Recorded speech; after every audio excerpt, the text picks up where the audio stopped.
olimlarining izlanishlari natijasida musiqa kayfiyat ko'taruvchi va tetiklantiruvchi vosita ekanligi isbotlangan. Assalomu alaykum. TTV telekanalining ashaddiy muxlislari, sizlar bilan yaxshi kayfiyatda fayzli xonadoningizda diydorlashayotganimizdan xursandmiz. Bugungi qahramonimiz iqtidorli yosh yigitimiz Qo'shko'pir tumanidan Ismoilov Asadbek.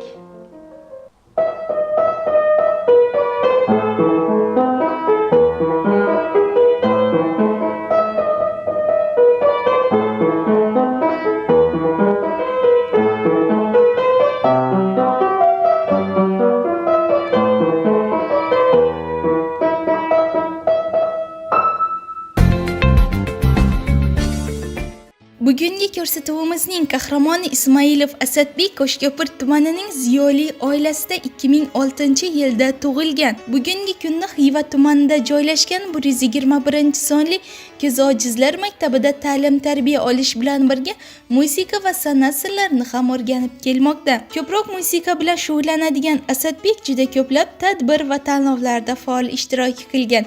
Doim ustozlar e'tiborida bo'lgan Asadbek ayniqsa ta'til paytlarida 10-son musiqa va san'at maktabiga kelib, bo'sh vaqtini mazmunli o'tkazadi. Ustozi Hayitov Dilshod rahbarligida rubob, tor va an'anaviy xonandalik dars mashg'ulotlariga doimiy tarzda qatnashib keladi.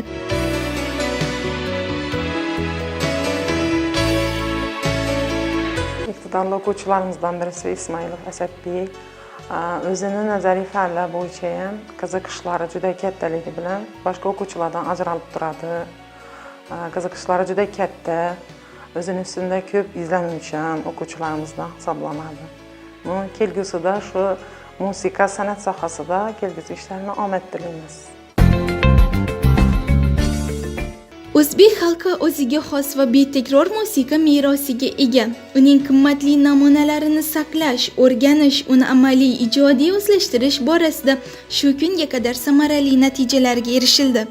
Jumladan Asadbek ham an'anaviy xonandalik bo'yicha juda ko'plab qo'shiq va kuylarni ustozlari yordamida o'rganib kelmoqda. Darhaqiqat, insonni estetik tarbiyalashda, uning estetik didini o'stirishda musiqa tengsiz ahamiyat kasb etadi. Shuni ham aytish lozimki, sharq mutafakkirlari musiqa, ashula va maqomlarining yaratilish tarixi, shuningdek kuylarni tinglash va ijro etishda vaqt va makonning roli xususida ham ibratli fikrlarni bayon etganlar. Asadbek ham musiqa sirlarini o'rganishga astoydil harakat qilib kelmoqda. Asadbekning onalari Nilufar opa ham o'g'lining o'qib o'rganishi uchun barcha imkoniyatlarni yaratishga harakat qilib kelmoqda.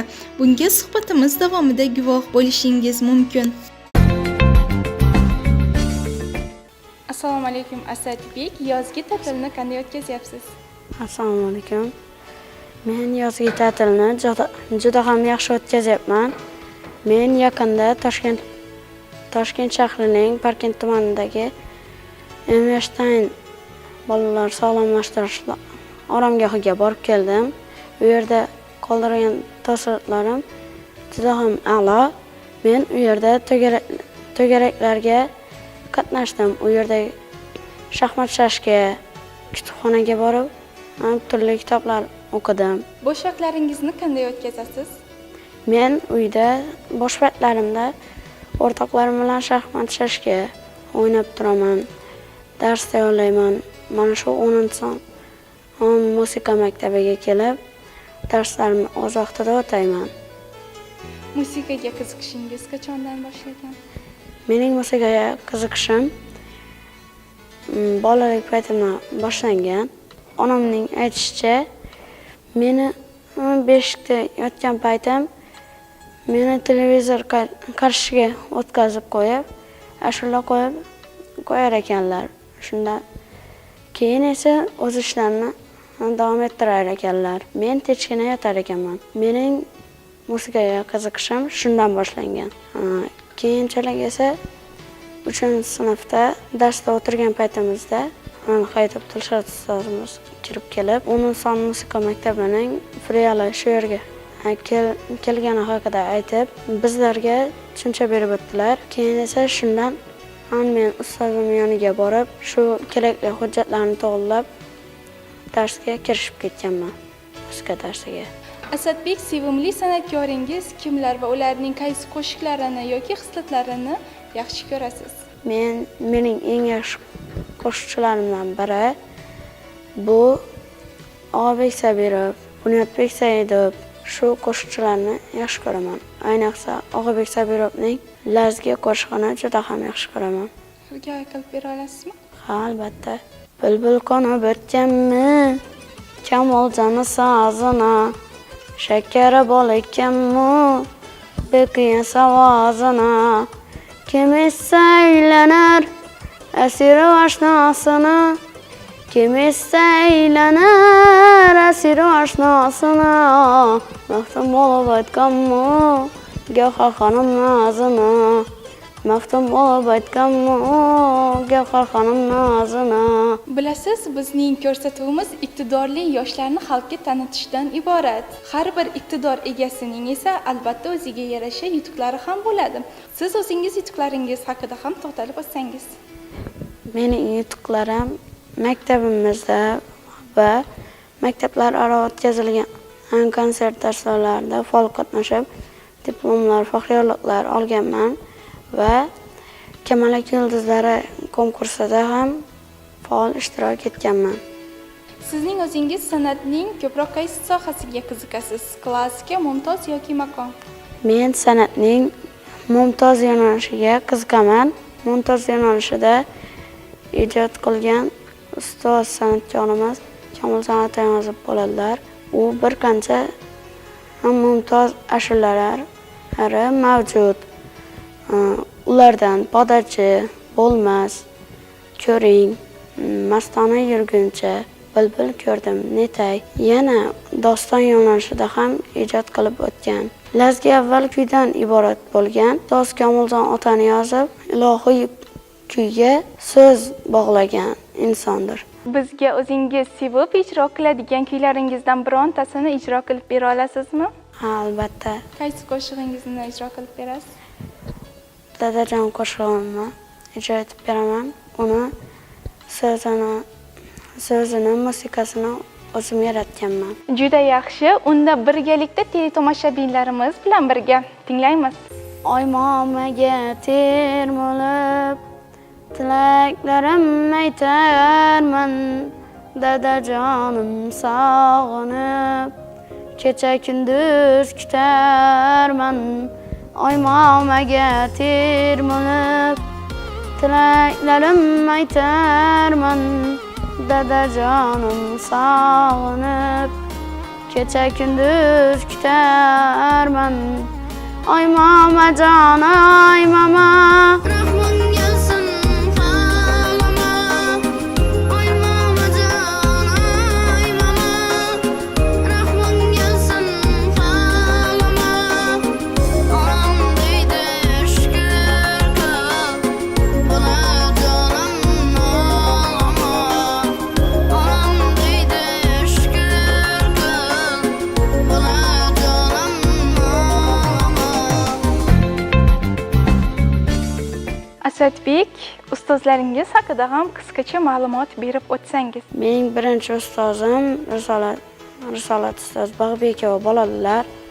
Ular mening qo'llarimga ilk bor qalam tutqazganlar va keyinchalik menga musiqa fanida tahsil bergan Behzod ustoz bo'ladilar. Keyin esa 10-son musiqa maktabiga kelganimdan so'ng Dilshodbek Hayitov dars berganlar. Hozir esa Saidjon Sardorbek ustozda tahsil olyapman. Ular menga juda ham ko'p yo'nalishdagi ashulalarni o'rgatganlar. Hozir sanab o'tgan ustozlarimga alohida tashakkurlar bildiraman. Ismoilov Asadbek bir qancha iqtidorli o'quvchilarimiz qatoriga kiradi. An'anaviy xonandachilik sinfi bo'yicha o'qib, tahsil olib kelmoqda. Bunda ustozlarimizni yaratgan bastakorlik ijodiyotlaridan, o'zlarining mualliflik qo'shiqlaridan ijro qilib o'rganib kelmoqda. Asosiy san'atkorga, xonandaga ovoz birinchi qurol sifatida qo'llanadigan bo'lsak, Asadbekning ovozi joyida, o'ziga yarasha yoshlarga xos chiroyli nomalari, chiroyli xonish qilib ijro qilib biladi.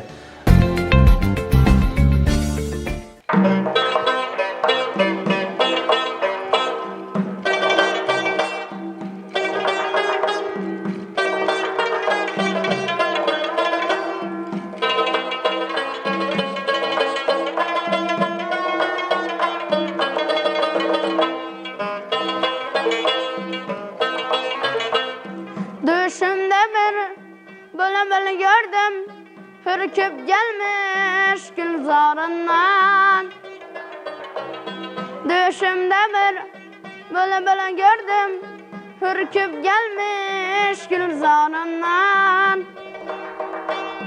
Kaysı bağının bülbülüdür, kaysı bağ senin narından. Kaysı bağının bülbülüdür, kaysı bağ senin narından.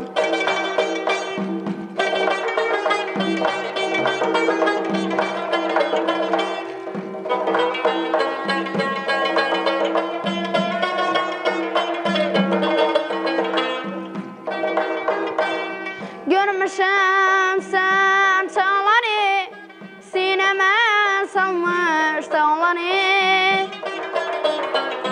Görmüşüm sen çağları, sineme salmış dağları. Başta kara kalpaları, naziktir sümbül tarından. Başta kara kalpaları, naziktir sümbül tarından.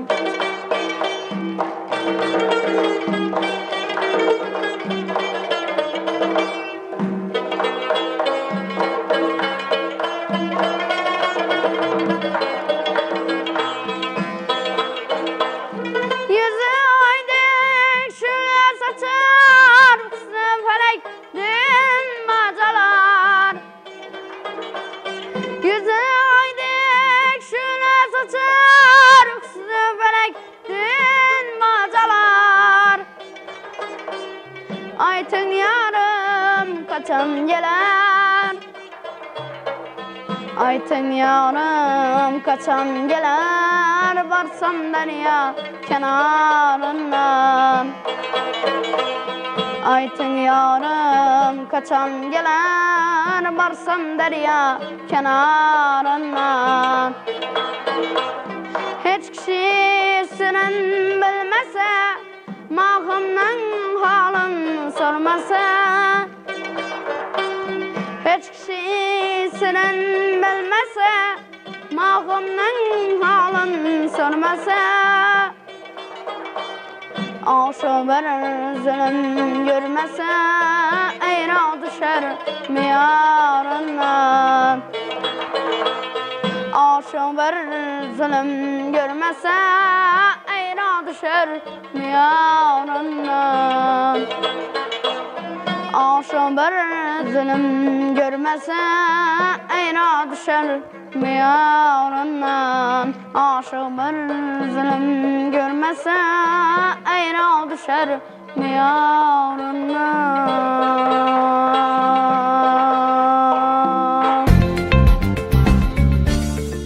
Bu bizning bolalar musiqa va san'at maktabimizda bir qanchalik ajoyib san'atkorlar, bir qancha ajoyib o'qituvchilar, murabbiylar yetishib chiqqan.